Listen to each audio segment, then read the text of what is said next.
Bapak, Ibu, Saudara, dan anak-anakku yang dikasihi Tuhan, mari sebelum kita mulai ibadah kita pada saat ini, kita bersama-sama bersatu teduh dan kita buka di dalam doa. Mari kita bersatu teduh sejenak.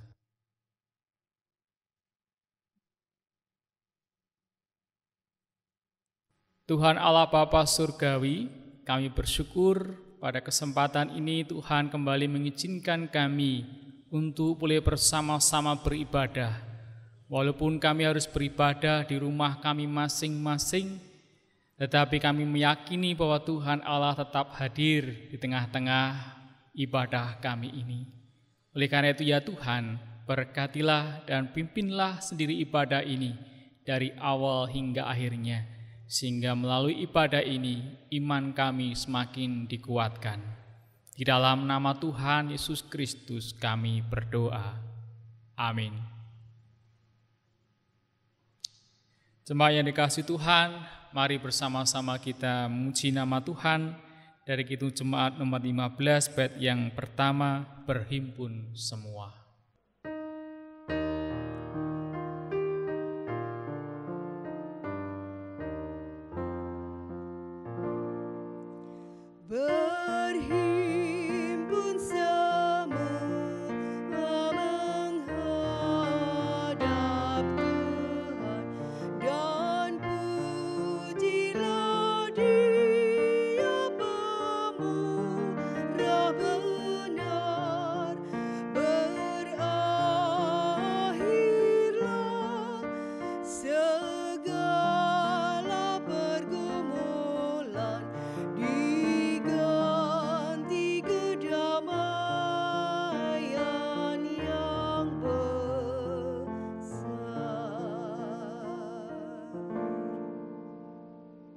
Bapak, Ibu, Saudara, dan anak-anakku yang dikasihi Tuhan, marilah kita khususkan ibadah kita pada saat ini dengan mengaku demikian.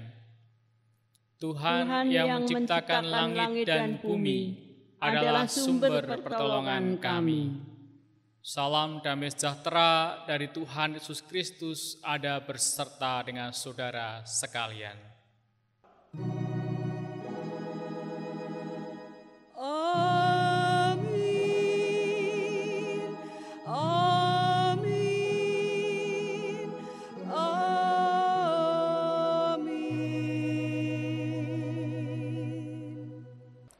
Bapak, Ibu, Saudara, dan anak-anakku yang dikasihi Tuhan, mari bersama-sama kita memuji Tuhan dengan demikian. Tuhan adalah Allah, Dialah yang menjadikan kita, dan punya Dialah kita, umatnya dan kawanan domba gembalaannya. Marilah kita sujud menyembah, berlutut di hadapan Tuhan yang menjadikan kita. Marilah kita masuk ke dalam bait-Nya dengan nyanyian syukur dan dengan puji-pujian. Bersyukurlah kepada Tuhan dan puji nama-Nya. Sebab Tuhan itu baik, kasih setianya untuk selama-lamanya, dan kesetiaannya tetap turun-temurun. Haleluya. Mari bersama-sama kita memuji nama Tuhan dari Kidung Jemaat nomor 5, bait yang pertama, Tuhan Allah namamu.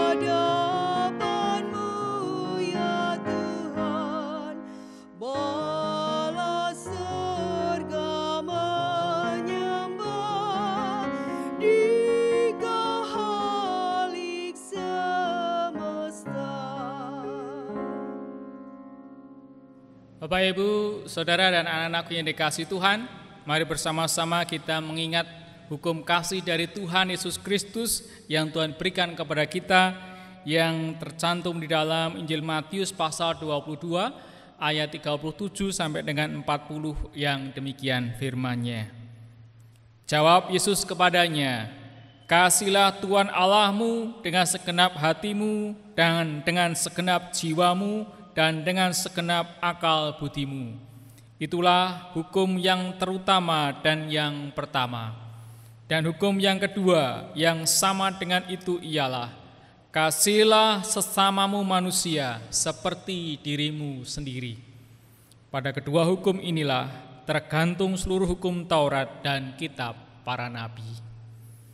Saudara-saudaraku, dengan bercermin pada hukum kasih ini, nyata sekali dosa kita, yaitu bahwa kita tidak dapat melaksanakan hukum kasih ini dengan sempurna. Oleh karena itu, marilah kita menyesali dosa kita seraya memohon pertolongan dari Tuhan.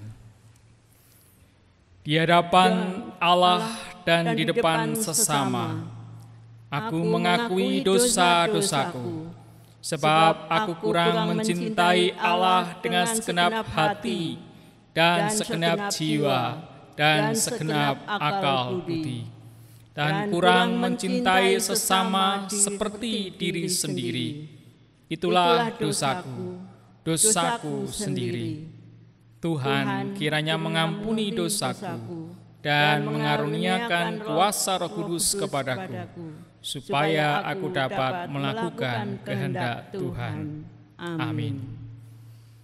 Saudara-saudaraku yang dikasihi Tuhan, mari bersama-sama kita menyanyikan nyanyian penyesalan dari Kidung Jemaat nomor 37B, bait yang pertama dan yang kedua, Batu Karang yang Teguh.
Bapak, Ibu, Saudara, dan anak-anakku yang dikasihi Tuhan, barang siapa dengan kesungguhan hati menyesali dosa-dosanya di hadapan Tuhan dan mohon ampun di hadapan Tuhan, Tuhan melimpahkan anugerah pengampunannya. Dan oleh karena itu terimalah berita anugerah dari Tuhan yang terdapat di dalam Roma pasal yang ke-10 ayat 9 sampai dengan 10 yang demikian firman-Nya. Sebab jika kamu mengaku dengan mulutmu bahwa Yesus adalah Tuhan dan percaya dalam hatimu bahwa Allah telah membangkitkan Dia dari antara orang mati, maka kamu akan diselamatkan. Karena dengan hati orang percaya dan dibenarkan, dan dengan mulut orang mengaku dan diselamatkan. Demikianlah kasih anugerah Allah bagi kita. Syukur kepada Allah. Dan kita yang sudah menerima anugerah pengampunan dari Tuhan, kita diperbaharui oleh kasih-Nya. Oleh karena itu, biarlah kita senantiasa hidup di dalam hidup yang baru. Oleh karena itu, terimalah petunjuk hidup baru yang terdapat di dalam Ibrani pasal yang ke-12, ayat 1 sampai dengan ayat yang ketiga yang demikian. Karena kita mempunyai banyak saksi, bagaikan awan yang mengelilingi kita, marilah kita menanggalkan semua beban dan dosa yang begitu merintangi kita, dan berlomba dengan tekun dalam perlombaan yang diwajibkan bagi kita. Marilah kita melakukannya dengan mata yang tertuju kepada Yesus yang memimpin kita dalam iman dan yang membawa iman kita itu kepada kesempurnaan dan yang mengabaikan kehinaan, tekun memikul salib ganti sukacita yang disediakan bagi Dia yang sekarang duduk di sebelah kanan tahta Allah. Ingatlah selalu akan Dia yang tekun menanggung bantahan yang sehebat itu terhadap dirinya dari pihak orang-orang berdosa, supaya jangan kamu menjadi lemah dan putus asa. Demikianlah petunjuk hidup baru dari Tuhan, dan mari bersama-sama kita tanggapi dengan menyanyikan nyanyian kesanggupan dari Kidung Jemaat nomor 387. Kita nyanyikan bait yang pertama dan bait yang kedua. Ku heran Allah mau memberi.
Bapak, Ibu, dan saudara-saudaraku serta anak-anakku yang dikasihi Tuhan, mari bersama-sama kita menyiapkan hati kita untuk mendengarkan firman Tuhan. Oleh karena itu, mari kita bersama-sama berdoa memohon pimpinan Roh Kudus. Mari kita berdoa. Tuhan Allah Bapa Surgawi, kami bersyukur pada kesempatan ini Tuhan, izinkan kami semua untuk diam duduk di bawah kaki-Mu, mendengarkan kebenaran firman-Mu. Oleh karena itu, biarlah Roh Kudus yang berkarya berikan hikmat kepada kami semua, supaya sapaan firman Tuhan yang akan kami dengarkan bersama-sama menguatkan iman kami, meneguhkan kami dalam kami menjalani kehidupan yang serba sulit seperti saat ini. Terima kasih Tuhan, berfirman-Lah kepada kami semua, karena kami siap untuk mendengar. Dalam nama Yesus Kristus kami berdoa dan mengucap syukur. Haleluya. Amin.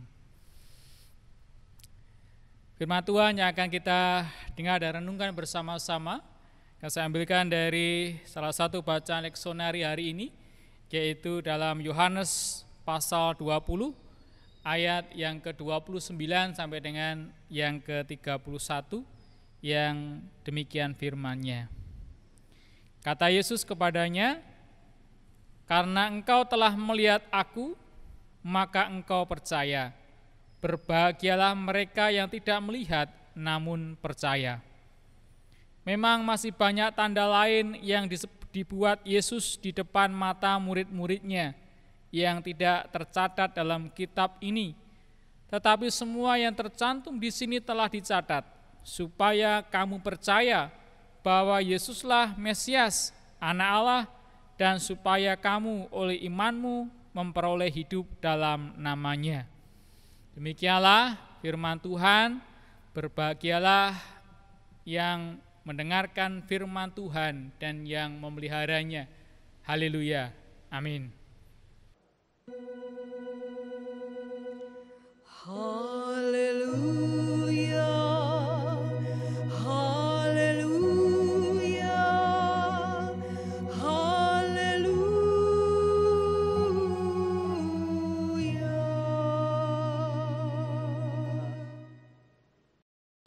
Shalom Bapak, Ibu, Saudara, dan anak-anakku yang dikasihi Tuhan. Bagaimana kabarnya Bapak Ibu? Semoga tetap dalam kondisi yang sehat-sehat dan tetap terus dalam perlindungan Tuhan. Amin. Bapak Ibu dan saudara-saudaraku yang dikasihi Tuhan, membangun kepercayaan dalam sebuah relasi itu bukanlah sesuatu hal yang mudah. Butuh proses yang panjang. Dua orang yang baru saja bertemu dan berkenalan tidak langsung bisa saling percaya. Bahkan pasangan suami istri yang sudah lama saling kenal saja kadangkala ada yang gagal untuk saling percaya.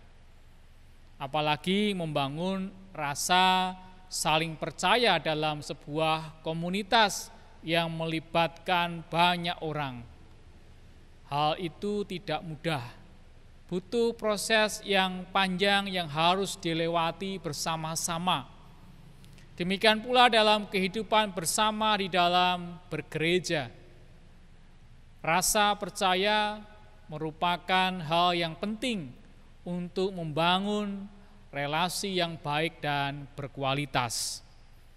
Bapak, Ibu, Saudara, dan anak-anakku yang dikasihi Tuhan, dalam Yohanes pasal 20 ayat 24 sampai dengan 29, kita juga dapat melihat bagaimana dalam komunitas para murid Tuhan Yesus ada salah satu murid, yaitu Thomas, yang gagal untuk percaya kepada teman-temannya yang menyampaikan berita bahwa Yesus telah bangkit.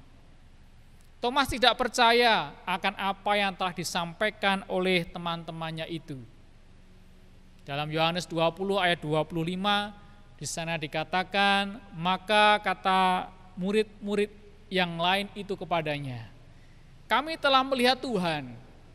Tetapi Thomas berkata kepada mereka, "Sebelum aku melihat bekas paku pada tangannya, dan sebelum aku mencucukkan jariku ke dalam bekas paku itu, dan mencucukkan tanganku ke dalam lambungnya, sekali-kali aku tidak akan percaya." Bapak Ibu, hal ini menunjukkan bahwa walaupun mereka sudah lama hidup bersama-sama, tetapi Thomas gagal untuk percaya atas berita yang disampaikan oleh teman-temannya itu. Bahkan pada saat itu, Thomas juga bisa dikatakan gagal dalam hal percaya kepada Yesus yang dulu juga pernah menyampaikan hal tentang kebangkitannya dari antara orang mati pada hari yang ketiga. Lalu pertanyaannya, mengapa Thomas pada saat itu tidak percaya akan kebangkitan Yesus? Ada kemungkinan dia terhasut oleh berita-berita hoax yang telah tersebar bahwa Yesus tidak bangkit, tetapi mayatnya telah dicuri oleh orang. Demikian pula suatu hal yang wajar bahwa untuk mempercayai sesuatu harus ada buktinya terlebih dahulu. Tetapi setelah berjumpa langsung dengan Yesus yang bangkit, Thomas kemudian percaya kepada Yesus. Nah, yang menarik di sini adalah ternyata Yesus tidak menyalahkan Thomas yang sebelumnya belum percaya akan kebangkitan Yesus. Tetapi Yesus memberikan sebuah penekanan seperti yang tertulis dalam ayat 29. Berbahagialah mereka yang tidak melihat namun percaya. Saudara-saudaraku yang dikasihi Tuhan, perlu kita perhatikan juga tentang kepada siapa dan apa tujuan Injil ini ditulis. Injil Yohanes ditulis sekitar akhir abad pertama atau puluhan tahun setelah Tuhan Yesus bangkit dari antara orang mati. Injil ini juga ditujukan untuk jemaat Kristen minoritas atau sering juga disebut sebagai komunitas Yohanes. Ada kemungkinan mereka tidak mengalami perjumpaan langsung secara fisik dengan Yesus yang telah bangkit.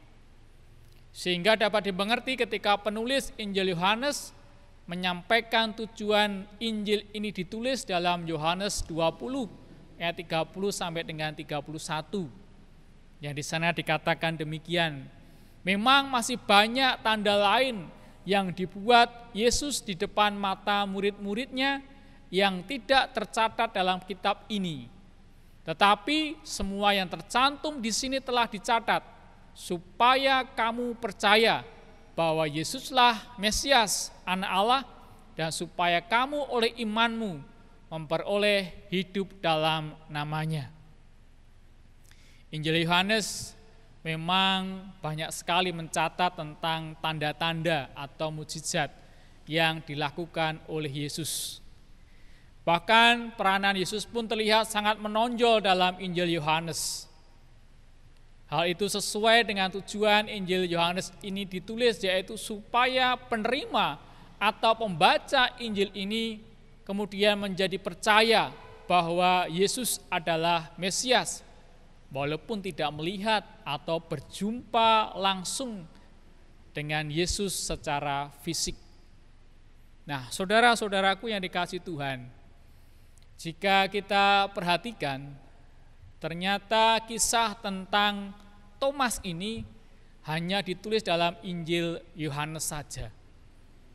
Oleh karena itu, bisa jadi Thomas ini mewakili komunitas Yohanes yang perlu untuk diteguhkan iman percayanya kepada Yesus yang telah bangkit dari antara orang mati.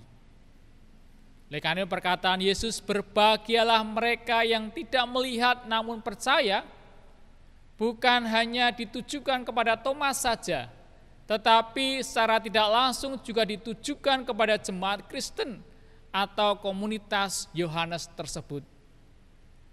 Jika demikian, jika kita tarik garis panjang hingga saat ini, perkataan Yesus itu pun juga ditujukan kepada kita semua pada saat ini. Karena apa? Karena kita juga termasuk orang-orang yang tidak melihat atau mengalami perjumpaan langsung secara fisik dengan Yesus yang telah bangkit. Dengan demikian Bapak Ibu dan saudara-saudaraku, seruan dan tanda-tanda yang dilakukan oleh Yesus yang telah dicatat dalam Injil Yohanes ini, yaitu supaya orang menjadi percaya bahwa Yesus adalah Mesias, juga menjadi relevan bagi kita saat ini. Bapak Ibu, saudara dan anak-anakku yang dikasihi Tuhan Yesus Kristus, di saat kondisi yang sulit seperti ini, sikap percaya kepada Yesus menjadi sesuatu hal yang sangat penting Karena Yesuslah sumber pertolongan kita semua. Dengan percaya kepada Yesus, kemudian akan menimbulkan sebuah pengharapan. Dan pengharapan kemudian akan menimbulkan semangat dan optimisme dalam menghadapi dan menjalani kehidupan ini dengan segala kesulitan dan pergumulannya. Masa sulit seperti sekarang ini juga tidak bisa kita hadapi sendirian. Harus kita hadapi bersama-sama, saling mendukung dan bekerja sama dengan pihak-pihak terkait, baik dari unsur pemerintah pusat dan daerah, pihak kesehatan, pihak keamanan, dan juga seluruh elemen masyarakat.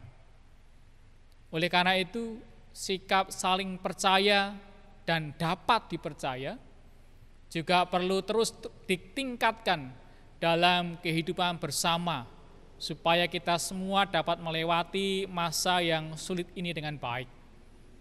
Dapat terus saling mendukung, saling menghibur, saling membantu, dan juga saling menguatkan.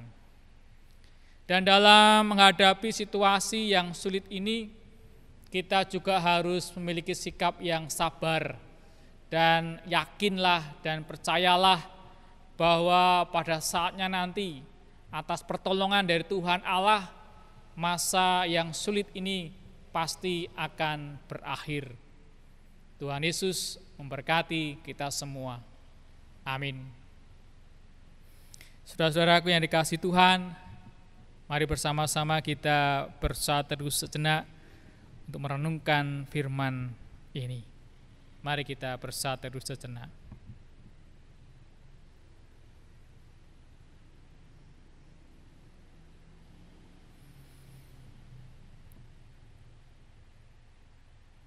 Mari kita berdoa.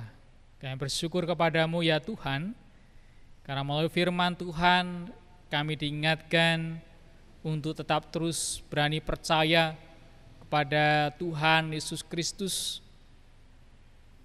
Walaupun kami tidak melihat secara langsung akan kebangkitan Tuhan Yesus Kristus, tetapi melalui kesaksian firman Tuhan, kami boleh tetap terus percaya bahwa Yesuslah Mesias, Juru Selamat umat manusia.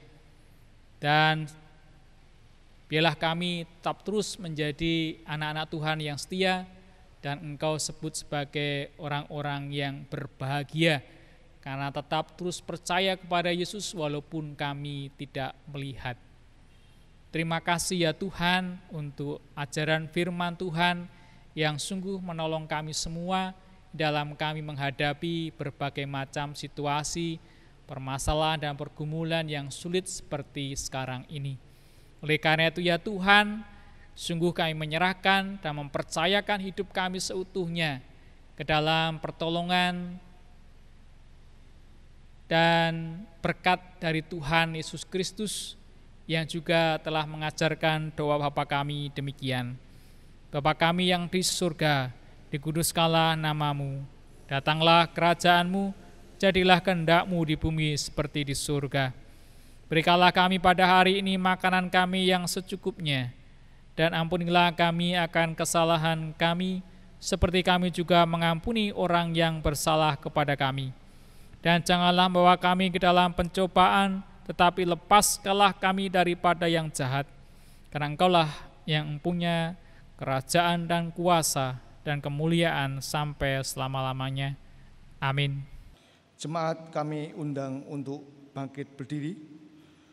Bersama dengan umat Tuhan di segala abad dan tempat, marilah kita memperbarui iman percaya kita dengan bersama-sama mengucapkan pengakuan iman rasuli yang demikian. Aku percaya kepada Allah Bapa yang Maha Kuasa, Khalik langit dan bumi, dan kepada Yesus Kristus, anaknya yang tunggal Tuhan kita, yang dikandung daripada Roh Kudus, lahir dari anak darah Maria, yang menderita di bawah pemerintahan Pontius Pilatus, disalibkan, mati dan dikuburkan, turun ke dalam kerajaan maut. Pada hari yang ketiga bangkit pula dari antara orang mati. naik ke surga, duduk di sebelah kanan Allah Bapa yang Maha Kuasa, dan akan datang dari sana untuk menghakimi orang yang hidup dan yang mati. Aku percaya kepada Roh Kudus, gereja yang kudus dan am, persekutuan orang kudus, pengampunan dosa, kebangkitan daging, dan hidup yang kekal. Amin. Marilah kita mengucap syukur atas kemurahan Allah melalui persembahan yang kita kumpulkan bersama. Biarlah persembahan ini menjadi wujud ucap syukur kita dan juga sebagai wujud iman kita kepada Allah yang senantiasa memelihara hidup kita. Marilah kita mengingat akan sabda Tuhan di dalam Mazmur 96 ayat 8 dan 9. Berilah kepada Tuhan kemuliaan namanya, bawalah persembahan dan masuklah ke pelatarannya. Sujudlah menyembah kepada Tuhan dengan berhiaskan kekudusan. Gemetarlah di hadapannya, hai segenap bumi.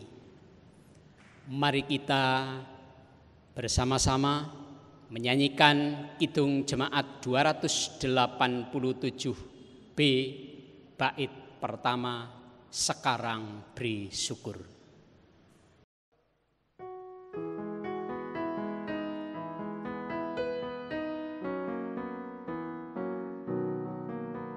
Sekarang beri syukur, hai hati mulut tangan, sempurna dan besar segala karya Tuhan, diberinya kita pun anugerah dan berkat yang tak terbilang terus, semula dan tetap.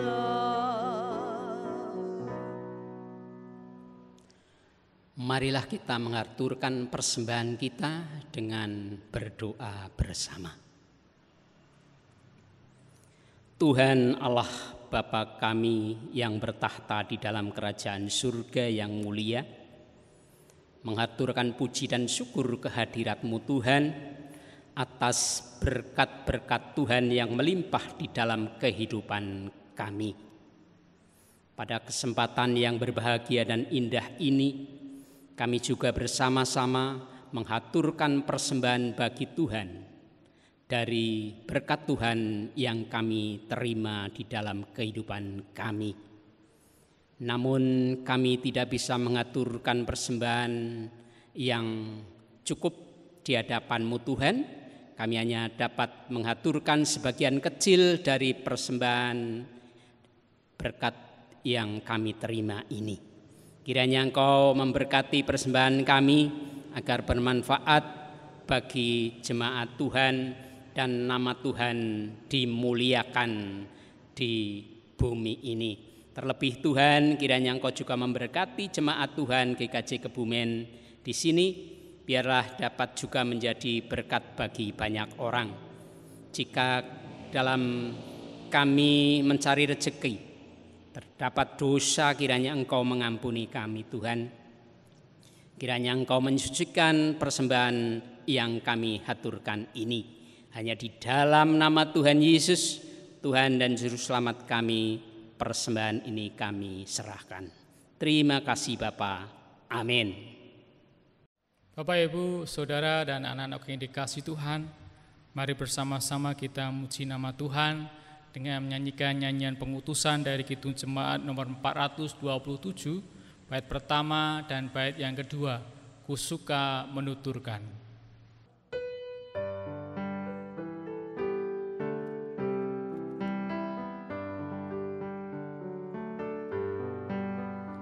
Ku suka menuturkan cerita mulia, cerita Tuhan Yesus dan cinta kasih-Nya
Bapak, Ibu, Saudara, dan anak-anakku yang dikasihi Tuhan, marilah bersama-sama kita mengarahkan hati dan pikiran kita kepada Tuhan dan terimalah berkat dari Tuhan. Kasih karunia dan damai sejahtera dari Allah Bapa kita dan Yesus Kristus serta persekutuan Roh Kudus menyertai saudara sampai selama-lamanya. Amin. Mari bersama-sama kita akhiri dengan menyanyikan Kidung Jemaat 410, bait yang pertama, Tenanglah Kini Hatiku.